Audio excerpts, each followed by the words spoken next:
نام خدایی که از شدت حضور ناپیداست. من فرازم و اینجا کانال رازه. خیلی خوش اومدی به یکی دیگه از ویدیوهای چنل خودت. امیدوارم هر کجای دنیا که هستی، تو هر ساعت از شبانه روز، حالت خوب باشه، تنت سالم باشه، لبت خندون باشه و دلت خوش باشه. حالا یه مقدار چالش هم تو زندگی باشه که ایراد نداره. یادم میاد یه روزهایی تو زندگیم بود که چالش های سرنوشت سازی رو باهاش دست و پنجه نرم میکردم. چالش هایی که به شدت عجیب و غریب بود. خیلی سخت بود الان که دارم فکر میکنم و طاقت فرسا. خدا رو 100,000 بار شکر میکنم امروز هم چالش دارم. خدا رو شکر میکنم که امروز هم دغدغه تو زندگیم هست، ولی به خدا انقدر این دغدغه ها دیگه فانتزی شده، انقدر ویترینی شده که بعضی موقع یادم میره که بابت همین هم باید خدا رو شکر بکنی. طرف مثلا دغدغه ذهنیش مثلا این شده که نمره مثلا آیلتسش مثلا بشه 7.5. طرف مثلا چالش زندگیش این شده که مثلا گواهینامه رانندگیش مثلا اگه دفعه بعد قبول نشه چی میشه. چالش زندگیش مثلا این شده که چه مقدار پول باید بذاره روی پول پیش خونهش که مثلا با صابخونه تمدید کنه. نمیگم اینو کوچیکه، نمیگم که برای من اینو به چشم نمیاد، ولی به خدا قسم اینها چالش های فانتزی زندگیه. تا موقعی که تنت سالم باشه، لبت خندون باشه و امید داشته باشی، همیشه همه چی حل میشه. زیاده گویی نمی کنم، میریم تو دل ماجرا، اونجا با هم دیگه بیشتر گپ میزنیم. من سکوت میکنم تا تو رفیق جان این فرصت رو داشته باشی که نیت کنی، توی ذهن خودت تصور کنی و تجسم کنی هر آنچه که در انتظار به دست آوردنش هستی. پس اگر موافقی بریم برای غزل امروز.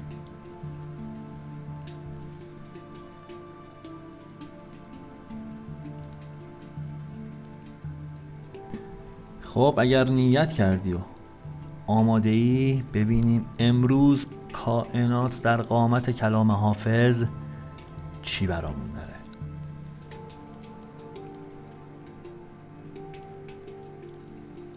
صلا از ما چه میجویی که مستان را صلا گفتیم. به دور نرگس مستت سلامت را دعا گفتیم. در میخانه هم بگشا که هیچ از خانقه نگشود. گرت باور بود ورنه سخن این بود و ما گفتیم. من از چشم تو ای ساقی خراب افتادم، لیکن بلایی که از حبیب آید هزارش مرحبا گفتیم. اگر بر من نبخشایی پشیمانی خوری آخر. به خاطر دار این معنی که در خدمت کجا گفتیم. قدت گفتم که شمشاد است بس خجلت به بار آورد، که این نسبت چرا کردیم و این بهتان چرا گفتیم. جگر چون نافعم خون گشت که کم زینم نمی باید، جزای آن که با زلفت سخن از چین خطا گفتیم. تو آتش گشتی ای حافظ ولی با یار در نگرفت، ز بد عهدی گل گویی حکایت با صبا گفتیم. باریکلا به این غزل. بیا بریم ببینیم پیامش برای امروز من و تو چیه رفیق. چیزی که من دستگیرم میشه، تعبیر منه، اینه که همفکری و مشورت با دیگران برات آینده‌ای روشن و رقم میزنه. برای خود من این موضوع پیش اومده بارها که موضوعی توی ذهنم بوده ها، توی چارچوب فکری من با سرعت تراکنش بالا داشتم به همه جوانبش فکر میکردم که این کارو میخوام بکنم، اونجوری میشه، اون اینجوری میشه، این به اون زنگ میزنه، اون به اون زنگ میزنه، اون هزینه پرداخت میشه، اون این کار میکنه، اون کار میکنه، مثلا یه پروژه کاری خب که مثلا میخواستم انجامش بدم و همه چی هم خوب به نظر میومد. با تجربه‌ای که داشتم و با دانشی که داشتم فکر میکردم که کار قرار درست پیش بره. اما دقیقه 90 اومدم با یک نفر صادقانه مشورت کردم. توی ویدیوهای قبلی راجع به نحوه صحیح درست مشورت کردن گفتیم مشورت باید طوری باشه که من شرح ماجرا رو تعریف میکنم، همه جوانبش رو تا اونجایی که ذهنم، عقلم، آگاهیم، روشنبینیم اجازه میده تعریف میکنم و میبینم طرف مقابل چی میگه و دیگه دلو میسپارم به دریا، میگم هرچی این گفت همونه دیگه، اگه بهش اعتقاد دارم. ما اومدیم اون ماجرا رو واسه اون نفر تعریف کردیم، غریبه هم نبود، برادرم بود که از خودم بزرگتر بود چندین و چند سال و میدونستم دلسوز منه، میدونستم توی کاری که تجربه نداره اصلا ورود نمیکنه و چون مربوط به حوزه کاری اونم میشد میدونستم صاحب نظره. زمانی که ماجرا رو با اون چیزی که خودم فکر میکردم باسش تعریف کردم و جلوی انجام اون کار رو گرفت، خسارت مالی نداشت ولی دیدم چقدر کودکانه من به قضیه نگاه کردم، چقدر احساسات من درگیر انجام اون کار بودش. گفتم کار خداگونه بود، کار مثبتی بود، ولی احساسات من غالب بود واسه انجام اون کار. و اینه که امروز میگم همفکری و مشورت با دیگران میتونه آینده‌ای درخشان رو برات رقم بزنه. شکل صحیح مشورت کردنم که بلدی، نباید بری اون چیزی رو بگی که اون جوابی که دوست داری رو بشنوی، واقعیت رو بگو رفیق. همه اینا رو گفتم به خاطر اینکه توی گوشه ای از این پیام میگه که چرا به پند یا به انتقاد خردمندانه‌ای که بهت میشه یکم کم توجهی. میگه چرا اینجوری؟ میگه در حالی که هیچ انسانی از پند و اندرز بی نیاز نیست، تو هر درجه و مقام و شرایطی باشی خب همیشه هست مواقعی که شما باز بتونی یک نظر بشنوی.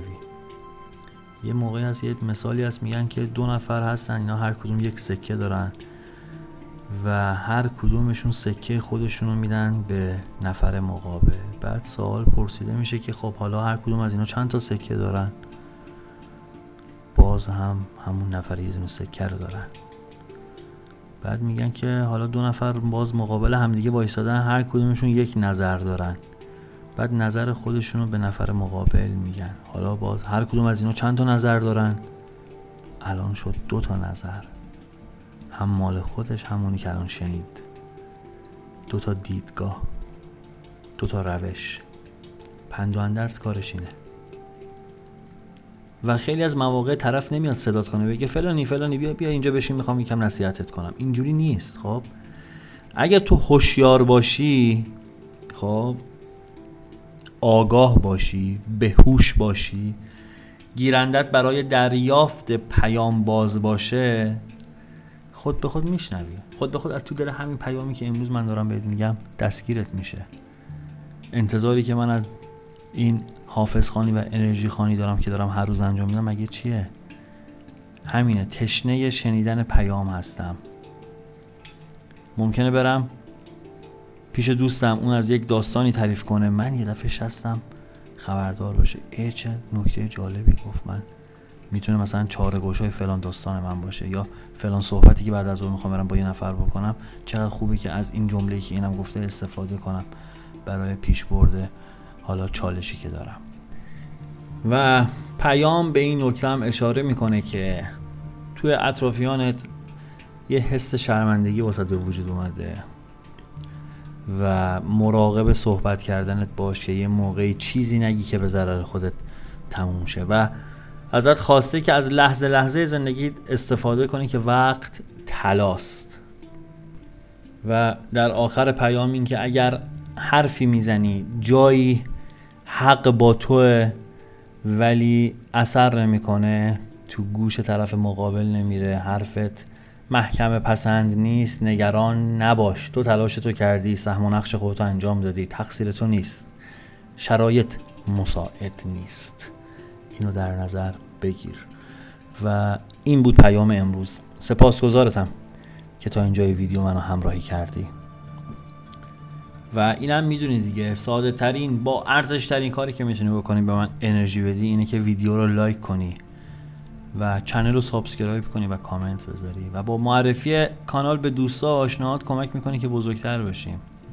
چقدر خوشحال میشم که عضو کانال تلگراممونم بشین. یک سری مطالب در طی روز کوتاه در حد دلنوشته هست که اونجا اضافه میکنم و اگرم موردی هستش، انتقادی، پیشنهادی، چیزی که میتونه به رشدمون کمک کنه، به آیدی تلگرام که توی توضیحات همین ویدیو از پیام بدی خوشحال میشم. و چه بجاست مرورش که میگه در این حال مستی صفا کردم، تو را ای خدا من صدا کردم. از این روزگاری که من دیده ام، چه شبها خدایا خدا کردم. نهادم سر سجده بر خاکت، به درگاهت امشب دعا کردم. شرار عمر فانیم من، طلوع جاودان تویی تو. نشان ناتوانیم من، توان بی نشان تویی تو. پوینده باشی و پایدار رفیق.